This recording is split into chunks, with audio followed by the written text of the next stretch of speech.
what we have today is Pavlína has been busy prior to the show, and she took a small bowl that had a blue color applied to it, and she spent about 2 days engraving a human figure that is in a curled up sleeping position. It's on the underside of this bowl. This bowl is being preheated in a little pickup oven, and we have actually, if we can get maybe a little video shot of this photo right here. This is a drawing that she's done. Maybe the AV team will get a little zoom in on that. There we go. I'm going to turn it around so it's right side up for everybody. All right. So this is the object that we're going to make. You can see the little bowl is going to go inside the bigger vessel where the sleeping figure is going to be. And then we have these other little pre-made spheres or little bubbles that are in this oven right here called a garage. And those will also be added into the inside. And what Pavlína has shared with me is that the figure is kind of the internal spirit of a person in a sleeping, in deep sleep, and all that kind of like negativity that we may experience in your day in life is escaping through these little bits. So that's a little bit of the inspiration behind this piece. Yes, ma'am.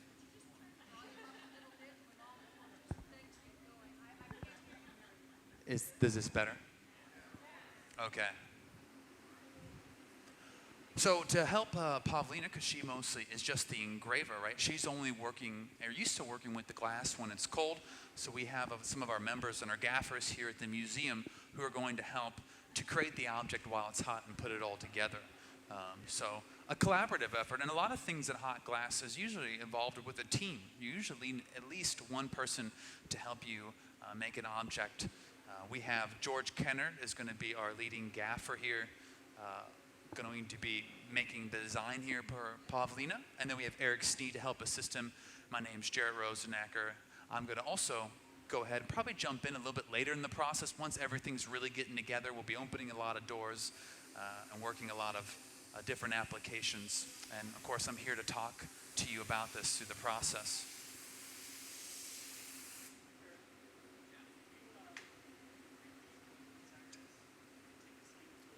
So this is a project that sometimes we have to, or as a glass artist, what you may have to do is have this aspect of being given a design and having to approach that out of the material and take your expertise throughout all the years and all your skills to make that happen. Of course, one of the most important things is having the preparation work done. We already have the engraved bowl, the thought bubbles in our garage oven over here.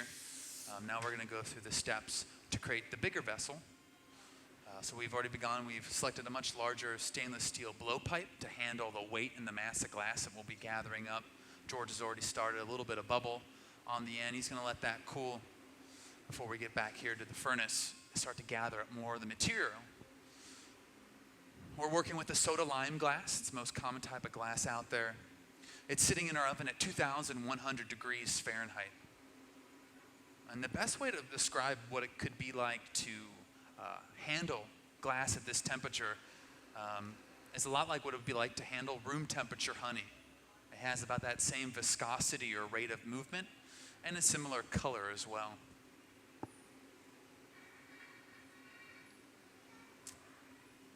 When we're blowing an object and we want to have a bubble, we want that bubble to be nice and round and even. So the first thing you want to do is go ahead and start to shape up that gather of glass as well.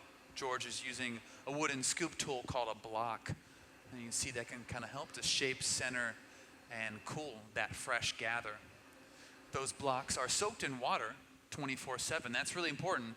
When George lets that block go off the glass, you may see what appears to be smoke, but that's actually steam rising off the block. So once the glass hits the water, turns it into steam, and that's what it's gliding on within that shape is that layer of steam. The steam is a release or a lubricant in a way for the glass.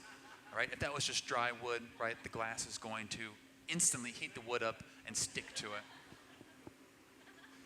We do use a very special type of wood for our blocks. These happen to be cherry wood, but any fruit wood will do. That's really important to use fruit wood. It's a slow growing tree that has a very dense grain pattern, so it burns slowly and evenly. It's also non-resinous, right? If we were working with something like pine, all that little bit of sap that would be in the tree would get into the outside of the glass.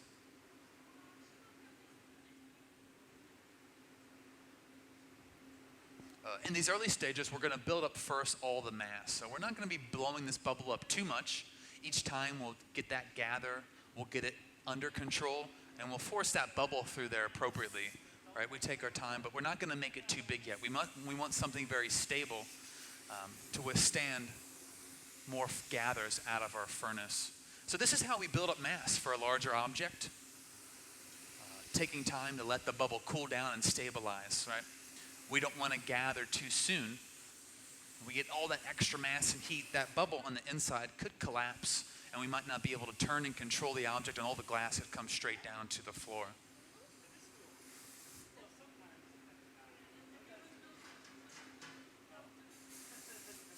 A little bit of compressed air can, of course, help to speed up that process and cool the outside of the glass a little bit faster.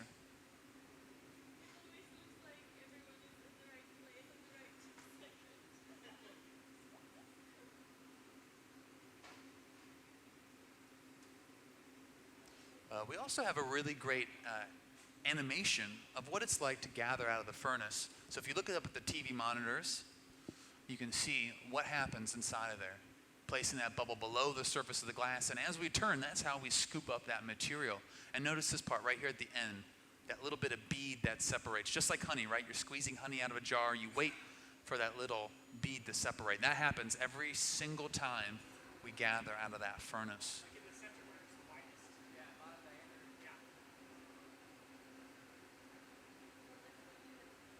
So we got a lot more material now, don't we?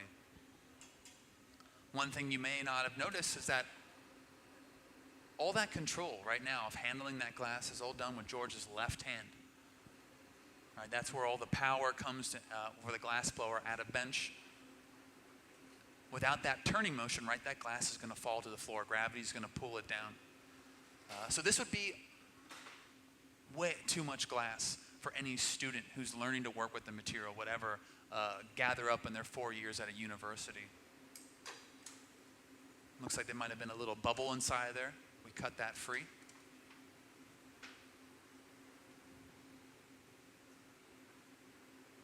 There's maybe 7 to 8 pounds of glass, about 4 kilograms of glass, kilos,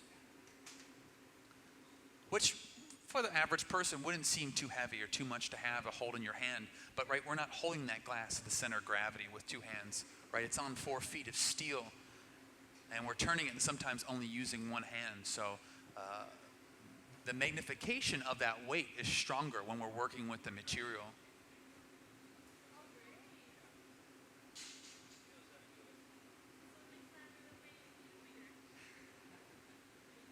Of course, we have a much larger blowpipe to handle the weight of that.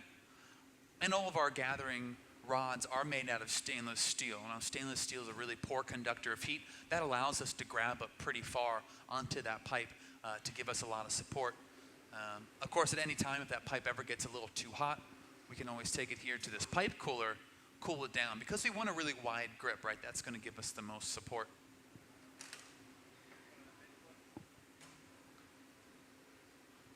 This is a really interesting tool right here. Does anyone have an idea what that's made out of?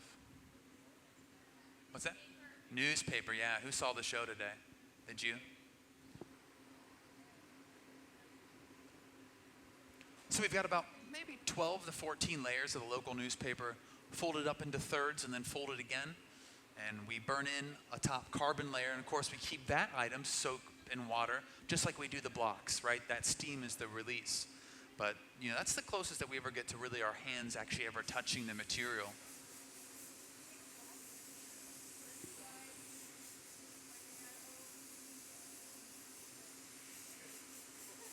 So it looks like we're going to be going back to that furnace for another gather of the material.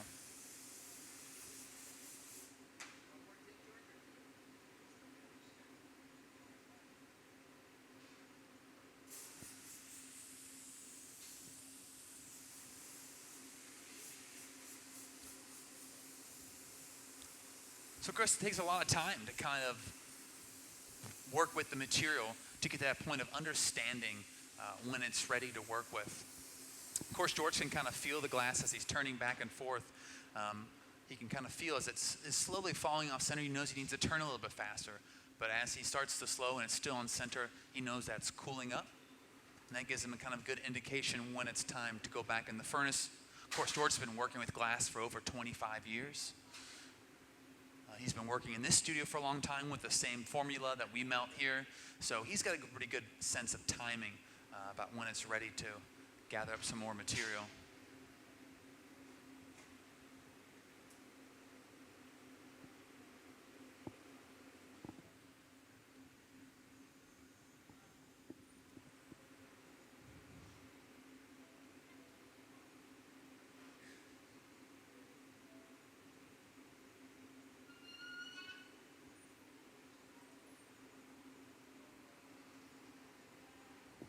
I love that. It's what we call a strip gather or a half gather. That's the way we can kind of control the amount of material that we have. So getting a little bit bigger here, we're exposing that pipe to a lot of heat. Simply just use a little bit of water, we can cool that down, give ourselves the grip that we need. Quite naturally, George is going to get that minimal amount of material when he gathered last. So by hanging that upside down very quickly while the glass was hot, while the inside was still stable, we were able to remove a little bit of the material. Now at this point, you can kind of already see as he's turning, that glass is starting to fall off center a little bit, right? That's how quickly, that's how much short of a window we had to gather up more material without compromising the core of this bubble.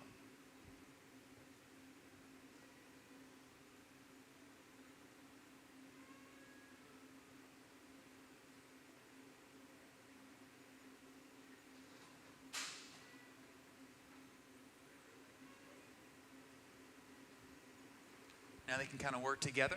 George can really focus on the bubble and the shaping, watching how it's expanding, controlling how that expands with the paper, not only by applying force, but that paper, even though it's an organic substance, it is lightly cooling the outside of the skin of the glass, which is going to reinforce that area. Of course, Eric can sit in the back. He can apply the air and the inflation.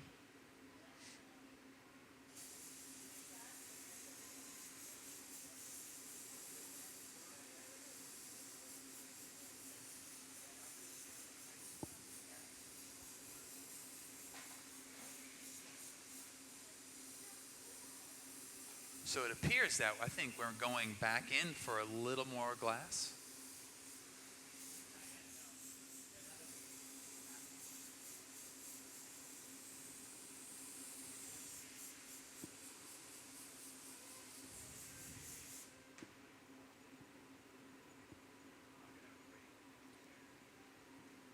All right, so sometimes as we charge the glass or as you work the glass throughout the day, you always have that little bit of bead that's falling off after each gather. Sometimes some bubbles can occur in the surface of the material. So it looks like Eric has grabbed a little shovel there, and he's going to place that into the furnace, dip down just a few inches below that surface and push the surface back, and that'll get rid of any bubbles so we don't get any in the piece.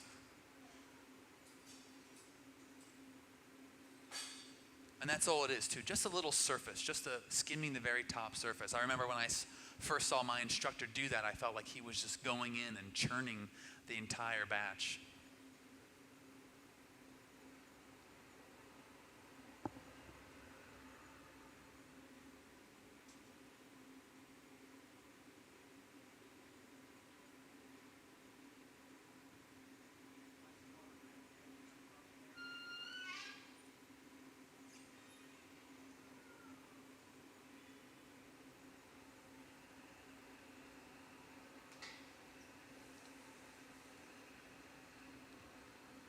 All right, I'd say we maybe have increased the weight now of this piece upwards of 22 to 25 pounds.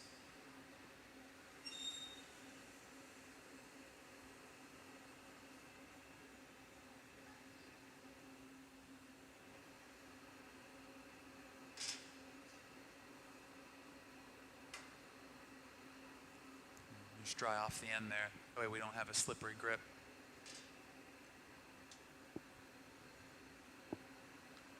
You spend a lot of years kind of pushing yourself more and more. Once you're able to work the glass small and control it, understanding the steps, understanding the fundamentals of the material, then you can start pushing yourself a little bit more, making a little bit larger objects. George is a big guy. Obviously, he can handle some big glass, but you don't always necessarily have to be a very large or muscular person to handle a lot of material. You just have to understand how that material moves. Question from the internet. All right, we got a question from the internet. Why cool the glass before gathering more? Why cool the glass before gathering more? What's important about that is that when we're blowing the object, if the core is still too hot and you go to gather, that extra mass and heat would be too intense, where no matter how fast you turn, you wouldn't be able to hold it onto the end of the pipe. Especially when you have a bubble and the walls are a lot thinner, you have that hollow cavity on the inside. It would be maybe very similar to, trying to jump on a beach ball.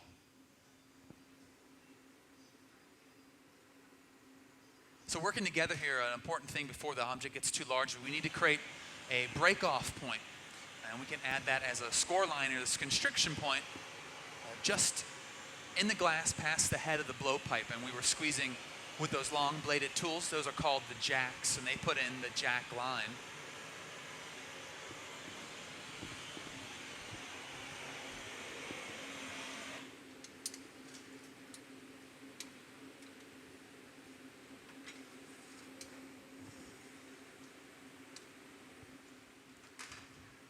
So this is a really important step in every single piece. You need to establish that break-off point. Do the same thing, Eric. I'm gonna go to the bench, swing it, hang it a little bit, jack it in, blow it up. Okay. So naturally, pulling the glass out of a heat source, the glass begins to cool down. And we have a few moments each time to work with it before it's gotten too cold, where we'll have to take it back to our reheating chamber, get it back up to a hot temperature, and continue throughout the making experience.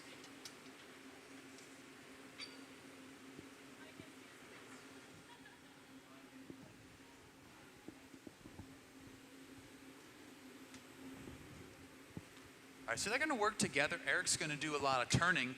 George is going to focus on squeezing in that jack line. And that's really crucial, because for the pressure you put down on a piece, you have to turn even harder to accommodate, to keep that a round surface as you're squeezing down. Of course, those are flat blades, and if you're not turning fast enough and you squeeze down, you're going to create a flat spot, and that can be kind of harder to fix.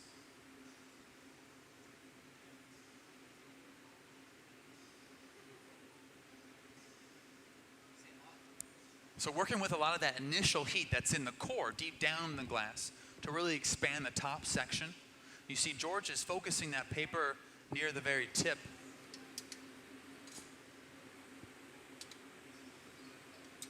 That's going to reserve a little bit of material.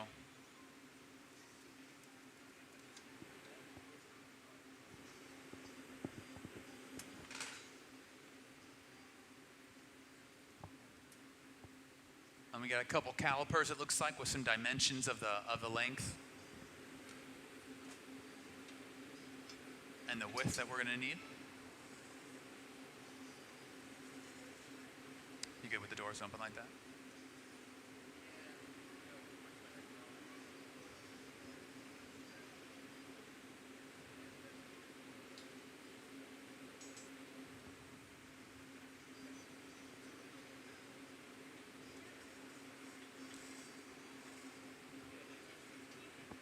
Now, as we blow out the object and the walls get thinner, they're going to lose their insulating capabilities.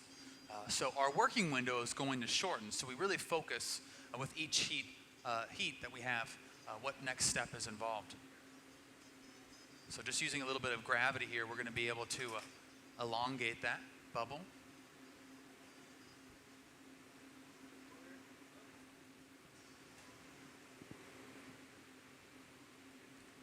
So if you have a chance to look at the bubble now on the monitors, you can see how there's that reserve of material that's on the tip, right? Each time George has been using that paper down there, so that's slowly been cooling up that material, right?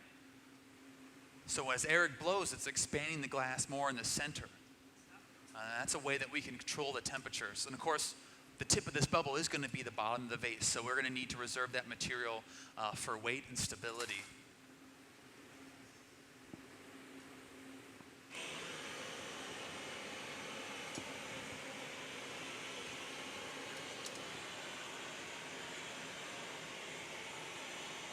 When we're heating in our reheating chamber, it's an overall heat. It heats the entire bubble. Oftentimes we can use a torch to spot heat some areas for more control.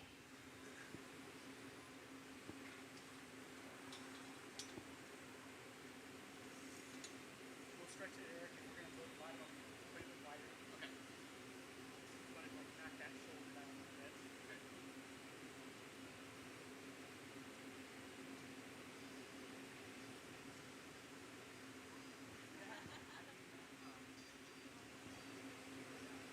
And of course, each time we're heating this piece, we got a great view of what's happening inside our reheating chamber. That's an only view that you're going to get here at the Corning Museum of Glass. There's a small opening in the back of the furnace and a little piece of special glass called fused silica separating the camera from the heat of the furnace.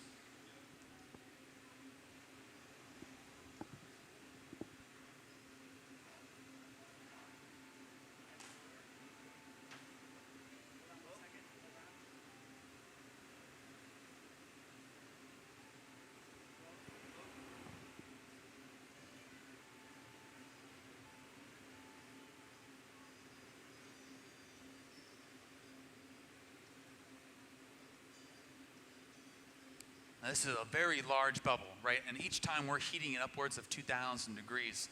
A lot of radiant heat's coming off of that. You may see George is wearing a protective green sleeve, and that's going to help to keep him working. You can get in? All right. Yep. You get another good sense of the timing, right? We pulled that out. He had about maybe 20, 25 seconds to comfortably work with that before we get back to the furnace.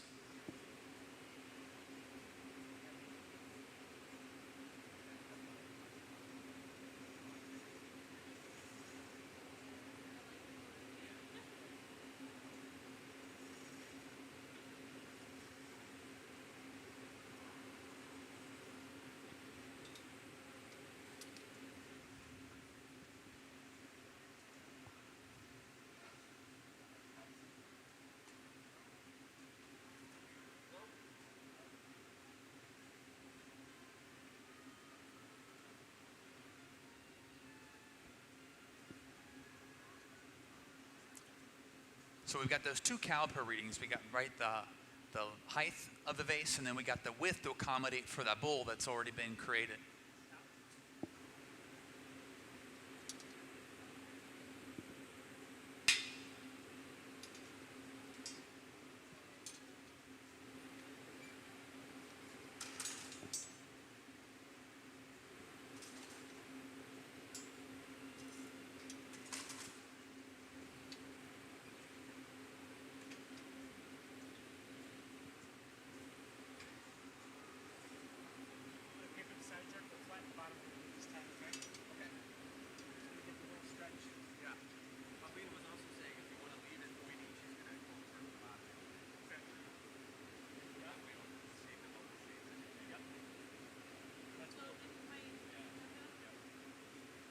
So we're checking in here with the artist, making sure that the piece is going the way we like.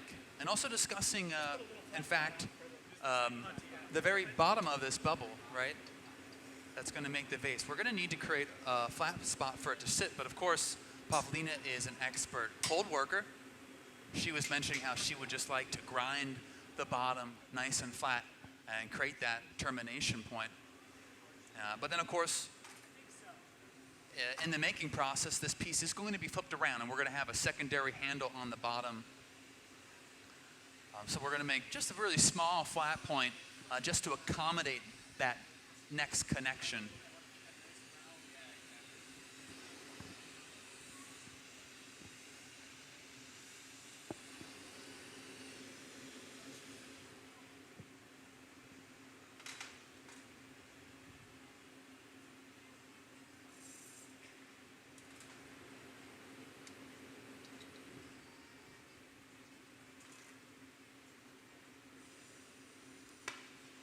So to really spot heat that very, very tip, we're going to use a really nice high-powered torch here. It's an oxygen propane torch. This is a mid-range burner. That torch can get upwards of 2,700 degrees Fahrenheit. And so what's really nice about that is we're really pinpointing exactly where that heat is. And that'll give us a much smaller flat point without compromising that really beautiful shape that we've achieved. That also mimics the very bottom of the drawing that Pavlína has made for us. So a small little wooden board is all we need to push on the bottom. And we got that flat point.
So what's nice about this demonstration, not only are we creating something very specific here, but we're also going through all the traditional steps of normally typical blown forms that are made, right? We establish our jack line, we make the shape, and we establish a bottom point.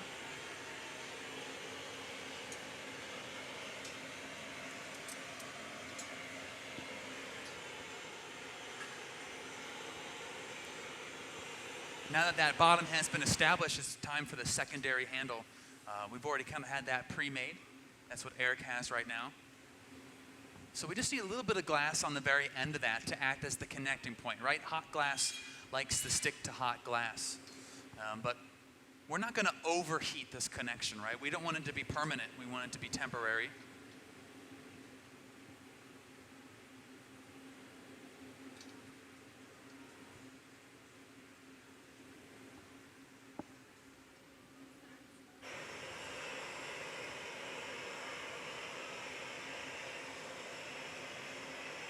When it comes to the main vessel here, we're not trying to overheat it anymore to change the shape. We want to keep it nice and stable. We're letting that more bulbous bottom cool down a little bit more. But we know that the top section is usually always gets a little bit colder. It gets ignored from the heat. So just a little bit of extra torching and a couple flashes here in our furnace. Heating the overall piece will keep it nice and happy. For our glass, there's a very specific temperature. We need to make sure we keep the glass above 900 degrees Fahrenheit at all times. And typically we never really want to drop though below 1,000 degrees. Our glass, if it cools too quickly below that temperature of 900, it can build up stress, and that stress can cause a crack or a break. So this entire time that we'll be working, we'll be focusing to keep it nice and warm.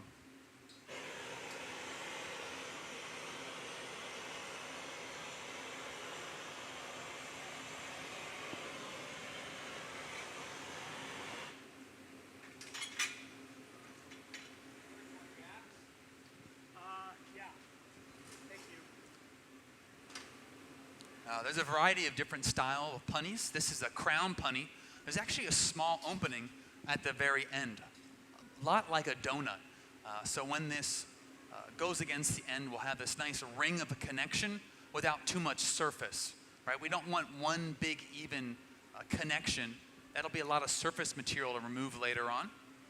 So by having this ring, we have a wide connection, but less surface. They'll turn back and forth here. George will actually create a score line in that ring punny.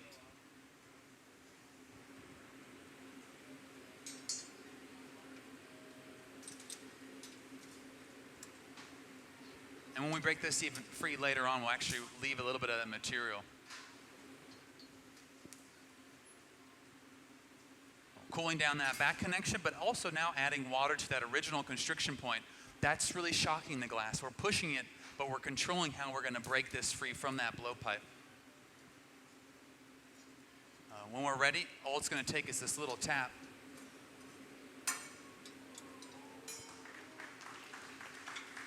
Yeah, very nice.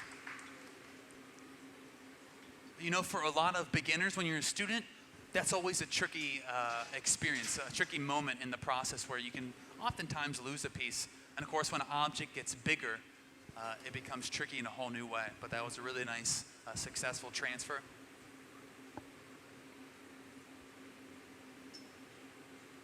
Eric, when I start to open this up, just paddle the front, keep the lip straight. So our punny connection, the bottom of the bubble, right, that's still nice and hot. But that top section that we just broke free, right, we've let that get really cold, right? That top, even though it was 1,000 degrees, it's still sharp. And for us, it's very cold. So we can focus that by just placing that front half inside of the reheating chamber here.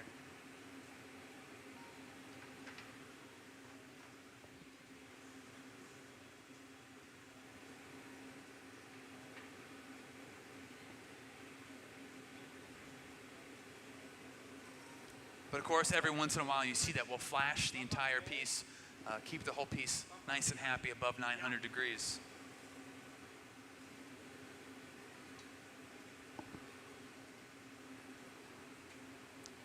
We're getting close to that point where we're going to need to pick the bowl up out of the oven and eventually put it inside. It's been holding at 900 degrees, all right? That's that happy temperature. But we want it to be a little bit warmer for when we actually remove it, right? We don't want to shock it. And we know it's going to take some time. It's a thicker bowl. We want it to soak with heat. So Eric went ahead, turned it up to 1,050 degrees Fahrenheit. Because he knows that we got a good 15 minutes before we get to that point, and we need that time for that bowl to get prepped. So these are really important things when you make larger objects, more complicated objects. That timing and that temperature are super crucial. Eric, can you back up George when he's trying? I'm good. Good? Yeah. I might do it from the outside, Eric. Okay. We'll just see. Somebody can guard my arm, though? Yeah.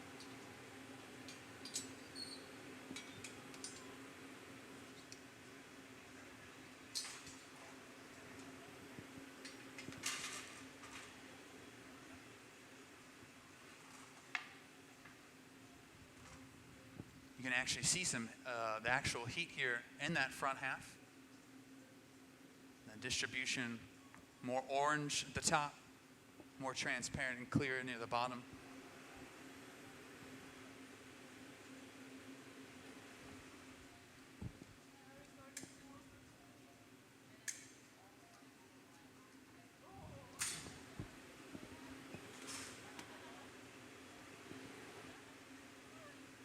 All right, so just pulling a little bit of the material, and we're going to cut it straight with some duckbill shears and reestablish that opening.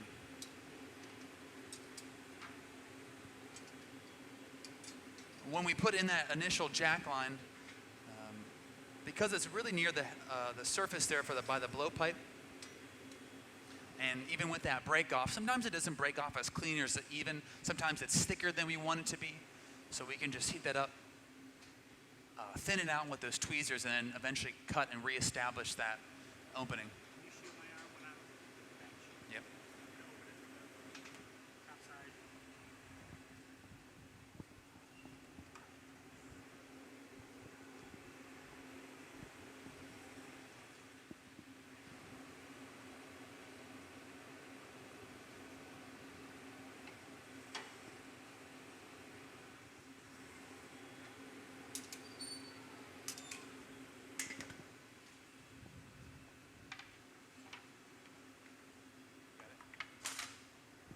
Okay, paddle the front.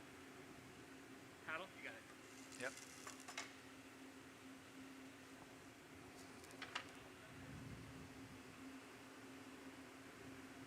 So we want to come run some doors? Yeah.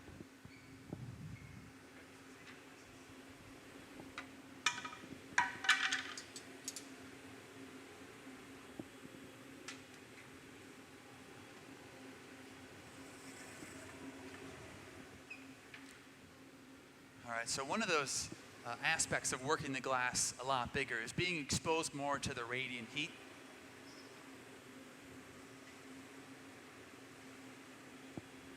So it's always nice to have someone standing by with some of those cherry wood paddles. I'm gonna open it from the front.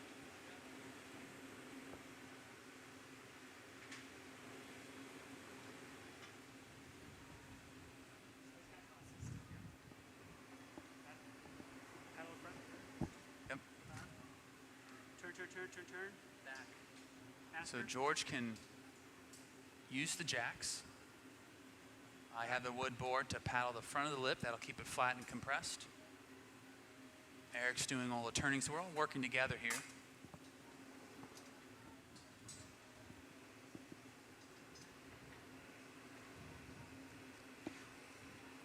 One thing I like about this is it's going to be like one of those ships in a bottle, right?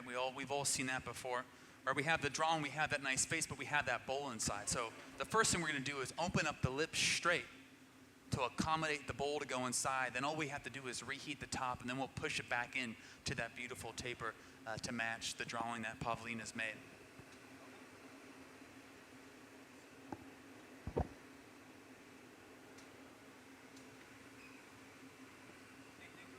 Yeah, go paddling, okay, Eric?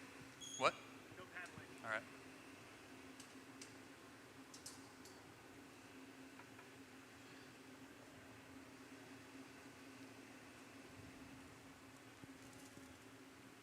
Back.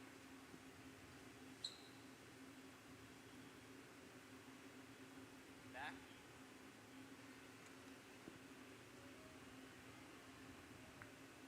Back.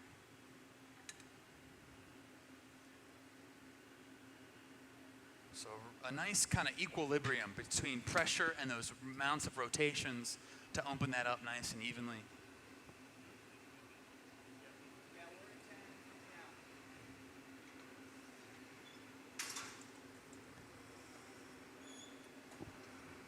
So we got the bowl in the oven. We're going to get ready to open up that, pick the bowl up out of the pick-a-buck oven. Did anyone happen to see the Tiffany demonstration here at 415, the Tiffany's palette? Right, we made that face punny. I think we're going to use something similar to that to help pick up the bowl here momentarily. Hey, Eric, can you grab me the broom on the other bench? Can you grab me the broom? Yeah.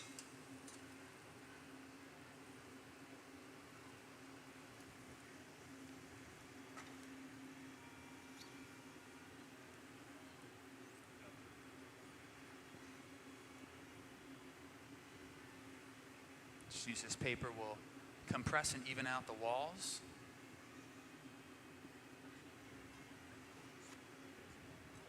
I got some glasses for you right there. Yeah. So I'm going to use this hole here. Can you open all the doors on the other hole when you have your flash over there? Yeah, so we'll do doors and torch money. Yeah. Torch is on. Jared, maybe you could like. Yeah. Doors and torch money. You can do both, okay? So luckily we had some extra glass blowers here in the audience to come down here to assist in very simple and very important tasks like manning the doors. It's crucial to allow the object to go into the reheating chambers, but at the same time, we don't want to leave those doors open all the time. We'll lose the important heat that we need on the inside.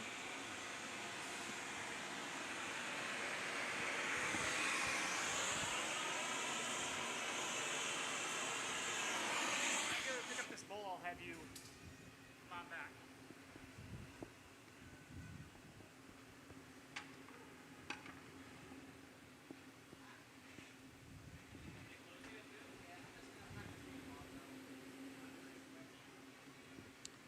So George is going to get ready to make the face punty for the bowl that's in our pickup oven. Yes. So it doesn't need to be that large. We got a small little blowpipe. Essentially, we'll just make a bubble and open that up.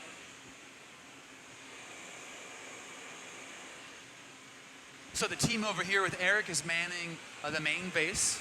All we have to do is keep that above 900 degrees.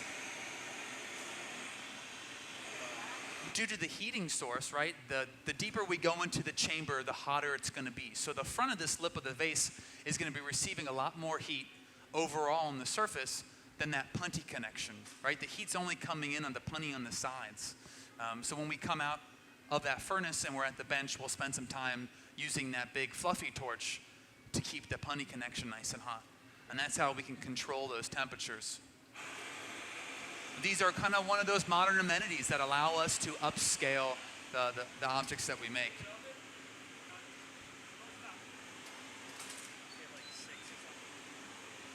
Actually, hey Jerry, you want to open the first 2 sets of doors so that cools down? Yeah.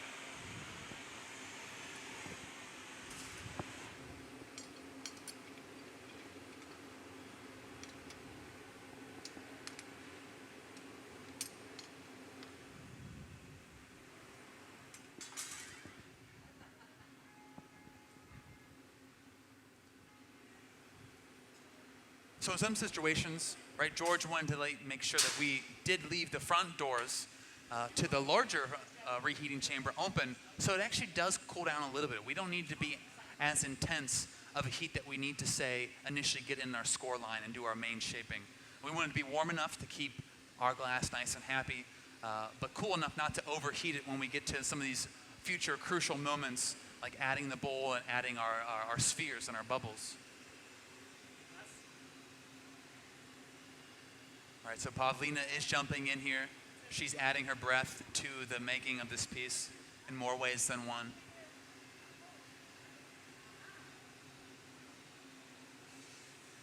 So just by using a torch,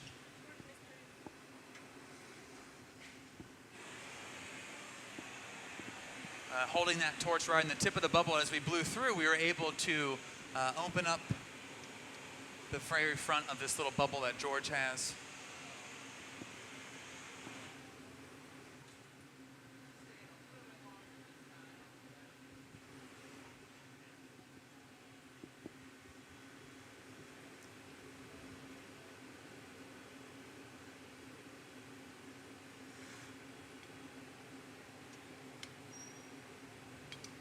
So as you up the scale with glass, you can see how important it is to have a nice team. Now we've got 5 people, 6 actually down here, all going to be working together to finalize this piece. Yeah, cool.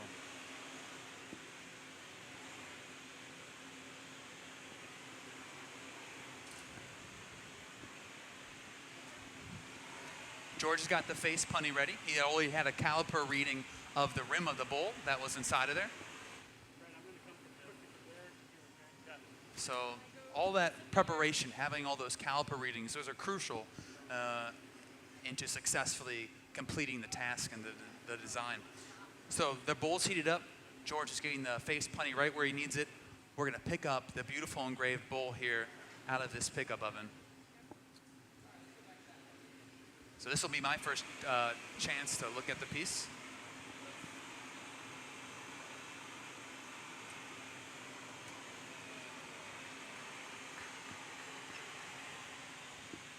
All right. The color on this is a color called steel blue. It comes from a company out in Germany called Reichenbach.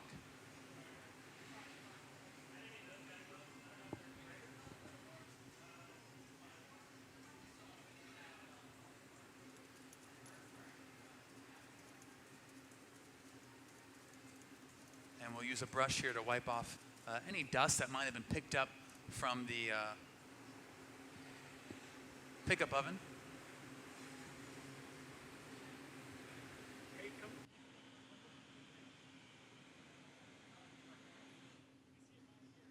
We can see it a little bit on the TV and maybe through, actually, with the heat in the background. Let's get the feed from the floor camera. Look at that, and you can see that figure. Eric? Beautiful. Let me flash it once or twice more, we're going to be close. Okay? All right, I'm gonna get it one more flash. And try not to have it moving around, you know what I mean? This should be hot. Okay, buddy. All right, we're getting close here to adding the bowl into the inside of our main vessel, getting all the timing and temperature right. We want that piece to be stable. We don't want it to be too hot to the point where it's moving. We want everything under control.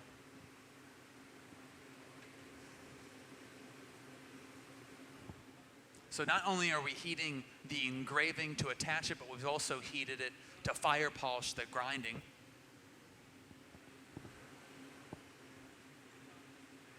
Okay, you ready, Eric? Bring it over. All right, we're going to come over with the vase.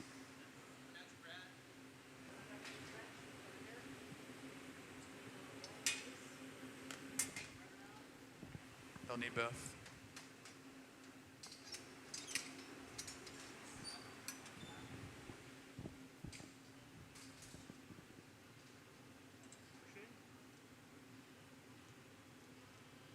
Push. Push. Now let's center it up. See what I mean? Yep. Down that way. Okay. Tap. Take the air. Hey, I need the other air gun on this side. Pop it off.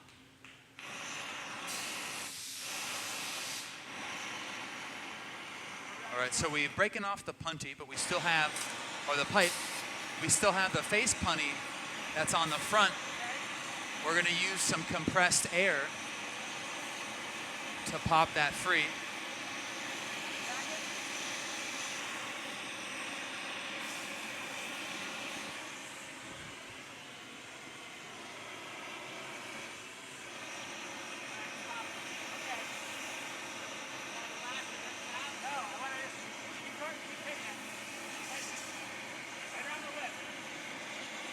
So just focusing that air right around the very lip of that connection, cracking the face punty.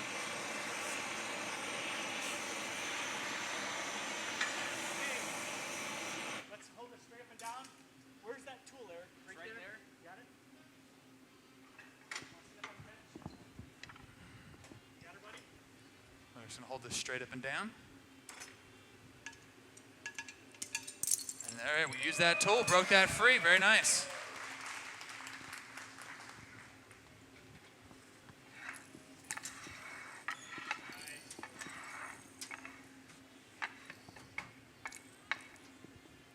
All right, that was awesome.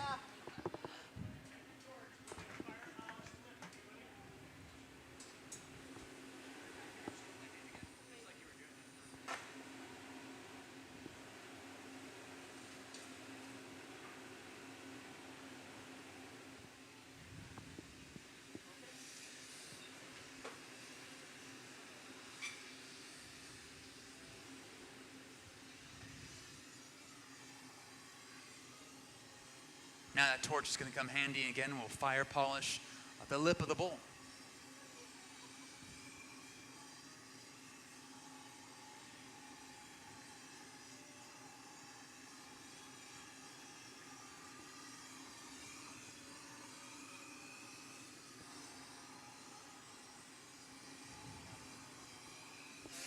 Do that one more time. You can feel all that up.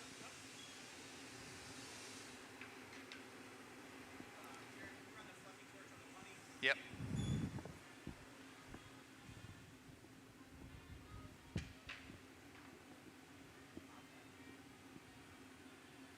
I think we'll do another heat there on the lip, get that all nice and smooth.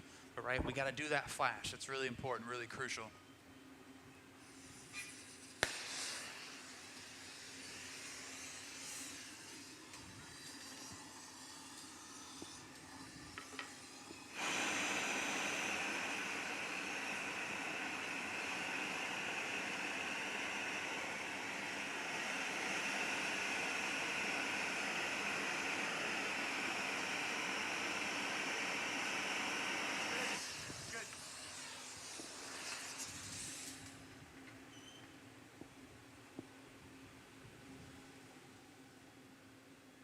All right, we got the bowl in there. It's all nice and fire polished. We'll make sure we got everything where we need to be, and then we're going to start to pull out the bubbles, right? The spheres from the garage over there.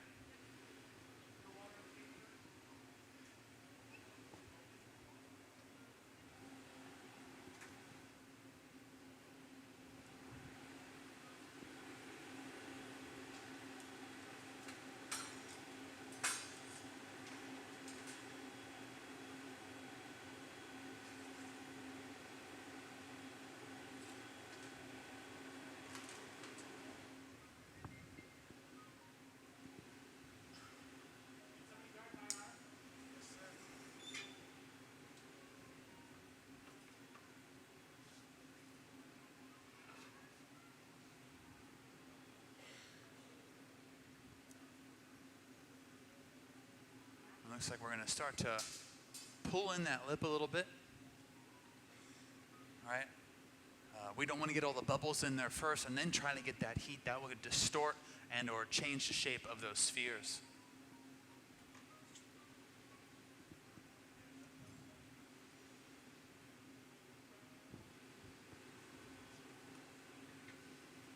What's next, buddy? Those balls inside. Okay. You want those on a punchy or small, quick punchy? Yeah, very punchy. Not even. Yeah, just tiny. So we're going to discuss right now how we're going to go through these next steps for getting out the little spheres from the garage. The garage is powered by a small ribbon burner that's on what would be your right side of that black box that's right behind that other bench. So we've got those balls in there. Yeah. And so you and I will both be just punching them up, just tiny, tiny punchy. Yeah. So we'll just spot heat the ball and then tap it off in there. It'll kind of be like 2 at a time, I think. Okay. So the ribbon burner on the one side is generating heat around about 1200 degrees. On that far side, it's around about 925 degrees. So as we slowly move those balls over to the hotter side, they can begin to heat up, and then we can pull them in and out of that unit. That's why we call it the garage.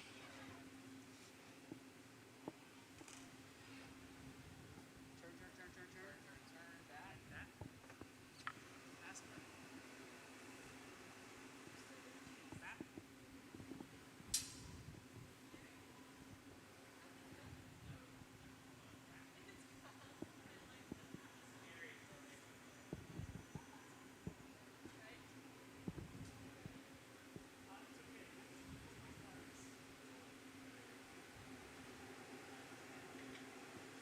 Yeah, so I would say just like tiny punchy on a white stripe.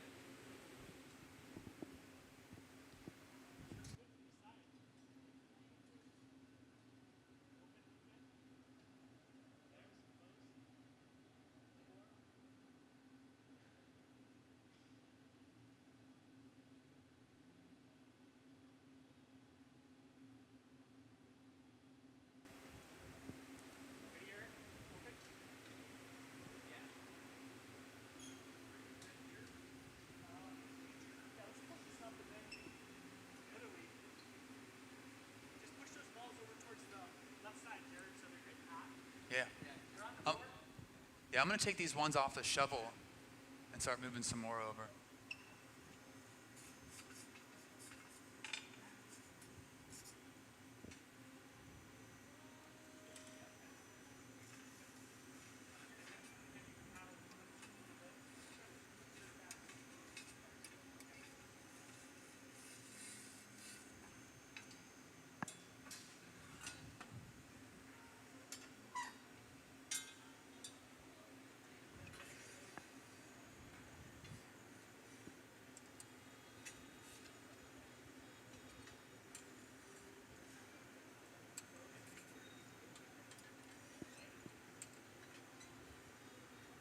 So as they're getting that front of that vase where it needs to be, I'll start to move over some of these components here in the garage so that they're ready, so that we don't have to wait on them. We want to spend as little time as we have to as we're putting all this together.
So doing something like this, right? We're doing this for the first time. Experience is really coming into play. Everyone here has got a lot of years working with the material, working on teams, working with larger pieces. That really helps us to understand all those little steps that we need. But of course, when you're doing something for the first time, you never really know all the steps and the things that it's going to take, how to put something together. And that's why we love doing these demonstrations.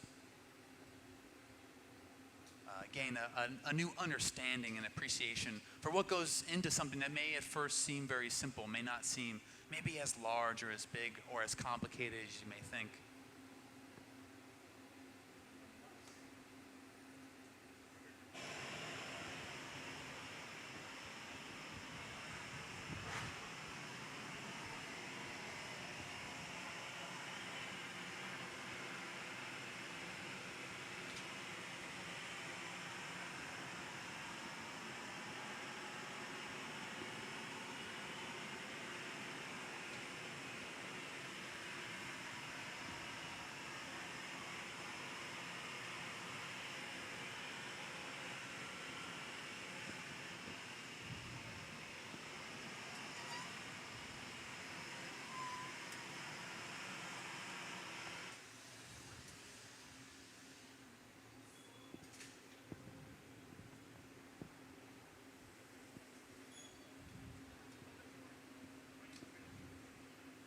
Now, essentially understanding our temperatures and having the right equipment, I mean, we can continue to work on this piece for hours and hours on end. And in fact, there are a lot of artists out there who do put so much detail into sculptures or intricate patterns for a vase that they'll do that. They will spend this infinite amount of time.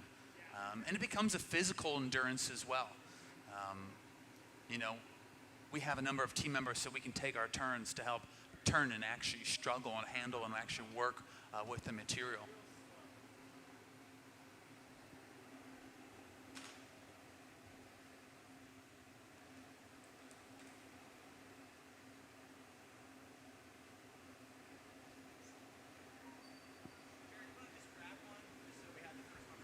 Yeah.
as we've closed back that lip, it hasn't compressed the way we would like. We're going to re-trim that opening to make sure it's nice and even.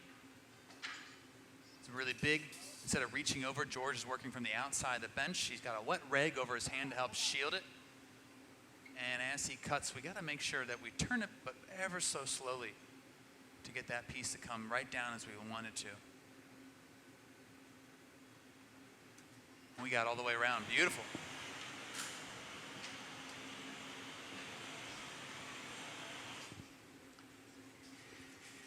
So those shears that we had, shears are very dull, right? You don't need very sharp shears to cut the glass. You just need the glass to be nice and hot. Those are special types of shear called a duckbill shear.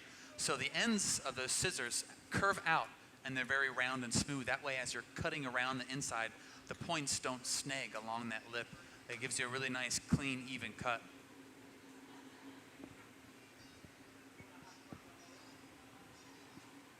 Trimming is really difficult when you're working with glass.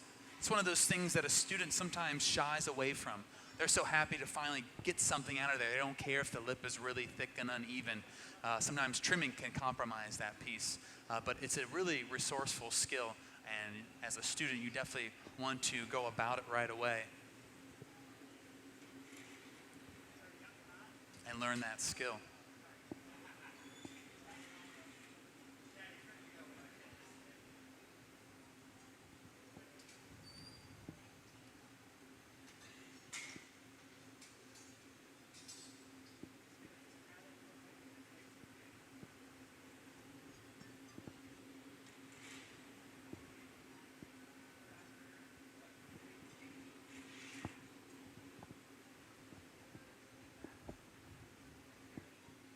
So we'll go back through those steps. We'll use the board again.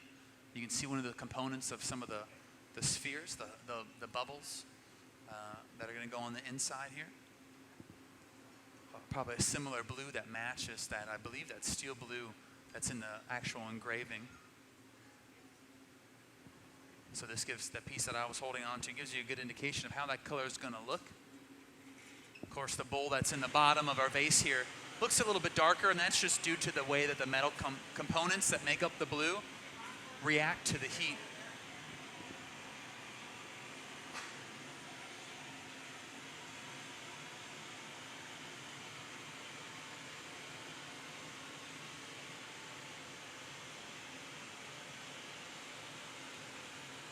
We're happy with the front of that vase. Letting that cool down stable, we can give a little extra heat and love there to that punny connection.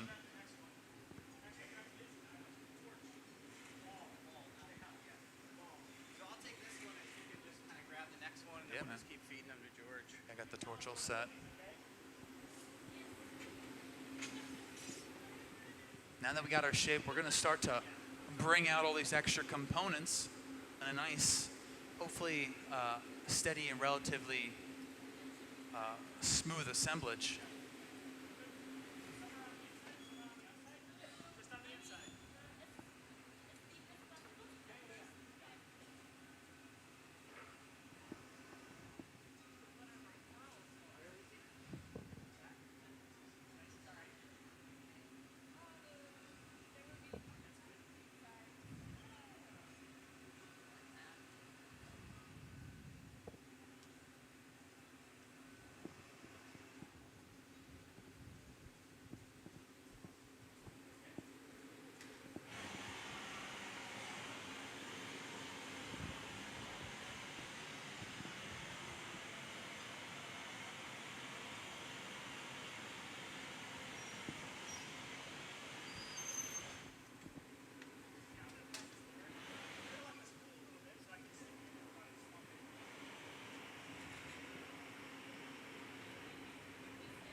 sir.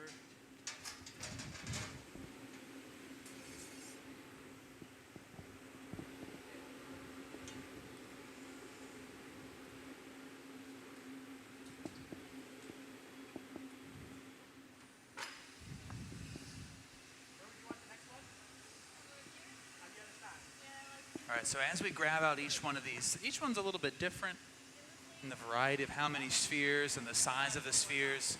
So Pavlína can jump in here and kind of direct George into where she would like each one of those to go.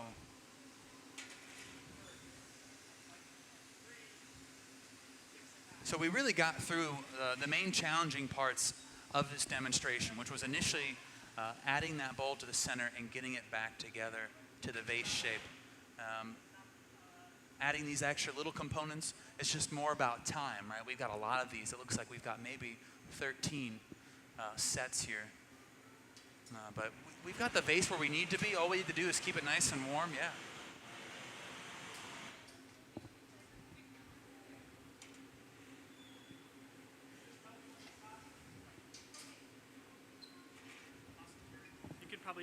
You got a punch up there on the... Yeah, they're all over there.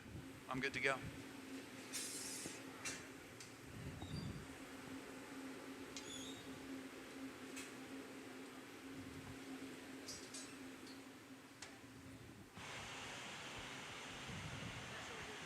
Yeah, it's right on the sill of that shield.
So we're getting into a really nice rhythm here, understanding the timing, the heats we need. This is another great moment where that oxygen propane torch really comes into hand.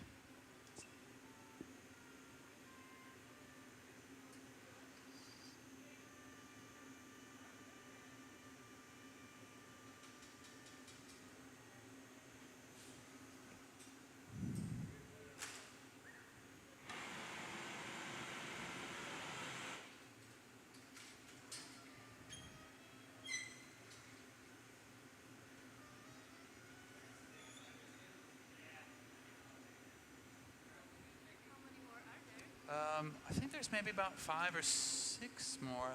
Hard to say, they're all next to each other, yeah. Did we lose one?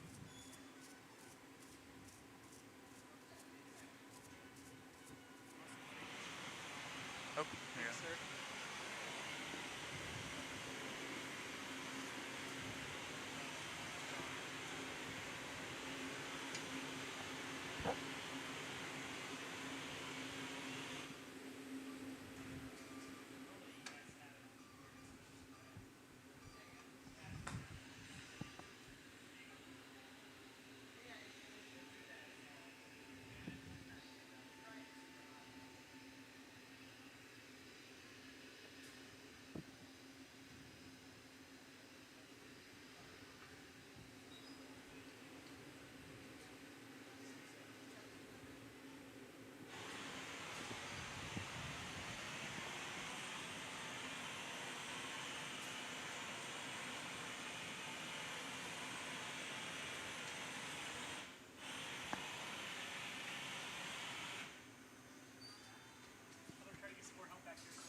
Yeah, we got about, after this one, I think there's about 3 more.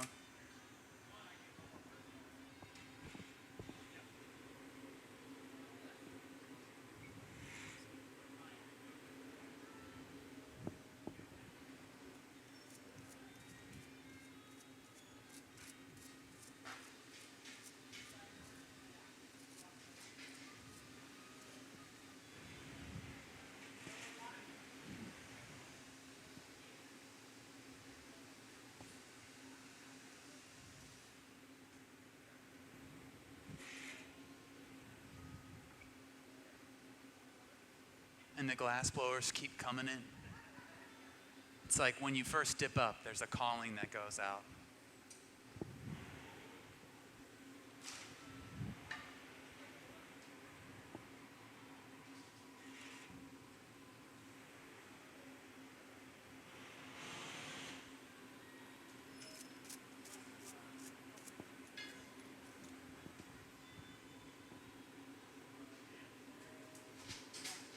Drag them out of there quicker. So Jared's gonna like pick them up and then you can flash them. Pick them up and flash Yeah. them. We got the hot ones on the left there.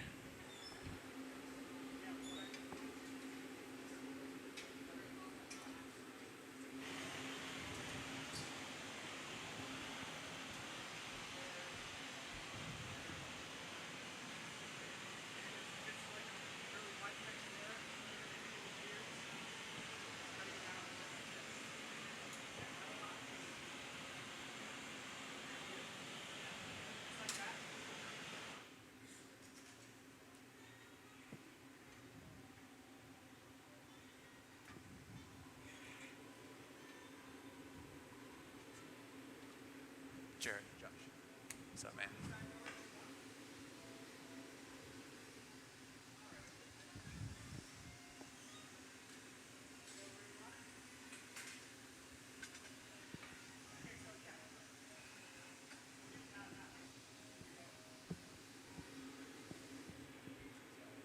Pick it up. You want me to flash it back? Yeah, I'll grab it out. Yeah, I'll hand it off to you. Yeah, but that way they'll come a little bit faster.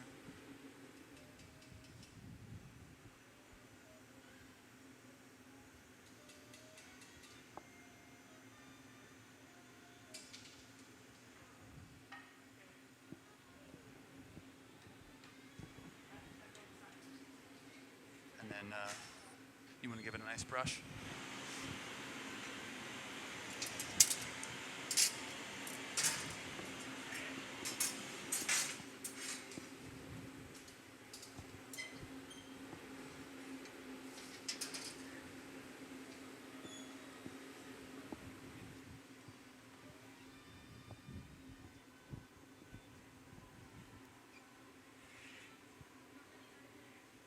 And there's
we got one more after that one. One more after this. Yep, Last one. that's the second to last. Yep, this will be the last one.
Very nice.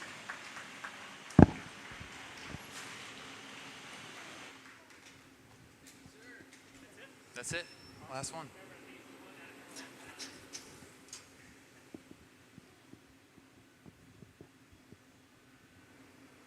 All right.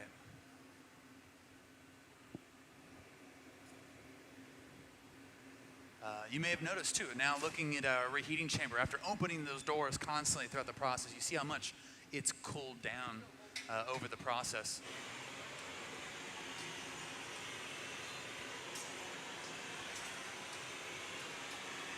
But looking at that, looking here at the drawing, I think we've done a pretty good job matching these up.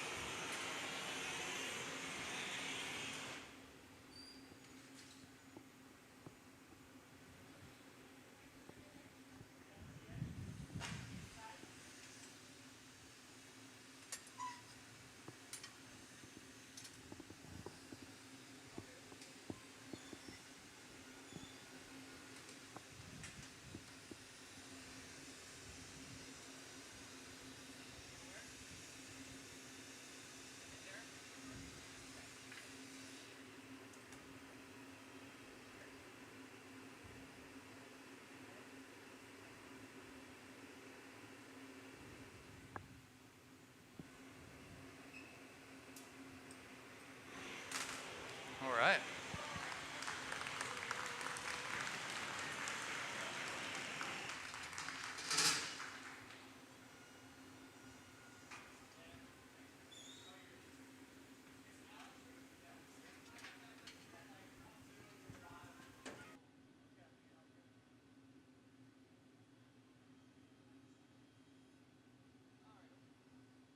What's here? I'm gonna get some cracks.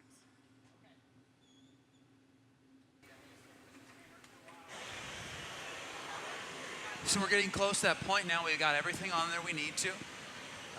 We're going to let some of those fresh balls that we just put on, let those cool down a little bit, warm up the back, equalize the whole piece overall, somewhere around 1,000 degrees Fahrenheit, which would be about 560 degrees Celsius. The next point is breaking this free and loading it into one of our annealing ovens. So if you look stage left and right, we have the big black ovens. Those are holding at 906 degrees. That piece, that's a holding stabilized temperature. George is loading in some fiber fracks to allow this to sit on a nice blanket in there, right? Because we have that ring punny, so it's not going to sit flat. It's going to have to sit on its side, but we're going to place that in that oven so we can slowly cool and stay stabilized. You got another question? Yeah, they're wondering if they can put this on. Yeah, we can definitely see the drawing. We definitely should do a compare and contrast. There we go. We got our drawing there. Let's get it right side up. And then see the piece that we're making. I think they've done a pretty great job.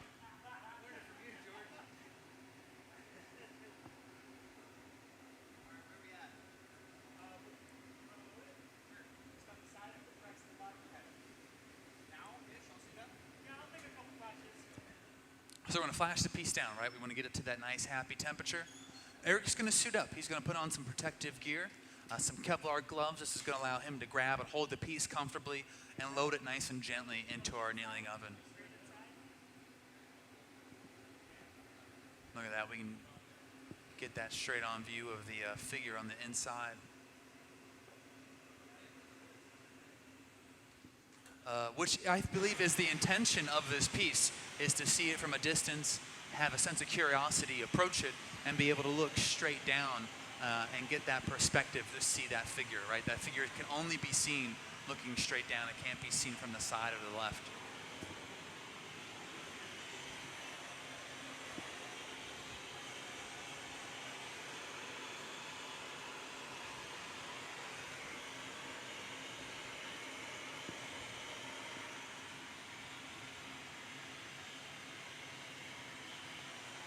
So we've done a great job keeping that figure all intact in that process, right? We didn't overheat it. That could have been an issue.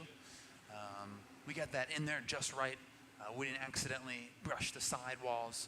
These are all like little things that can go wrong throughout the process. that you struggle maybe through as you're initially studying and working with glass?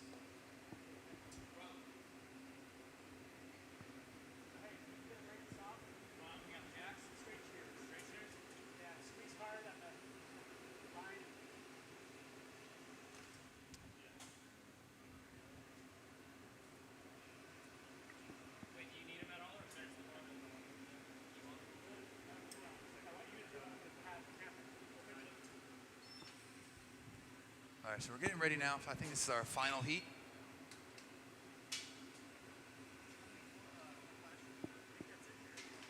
Eric's all situated.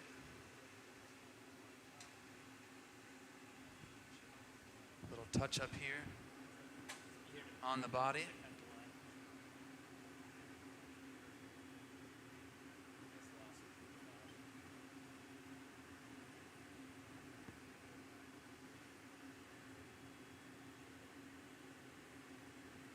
Really refining the shape. Yeah. Oh, it's perfect. Okay? All right. Wonderful. Don't jinx us. Yeah. I need a thick paddle. Here's a better one. I'll put lots of water on it there. So if you can get right underneath of it. So Eric's standing by. He's right underneath.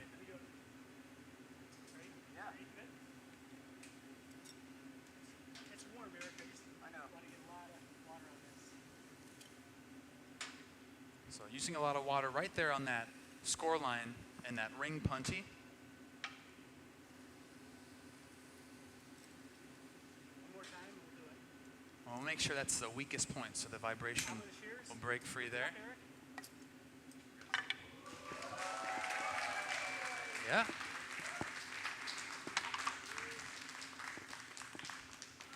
And it's safe within the box. Let's hear it for the team. And the artist.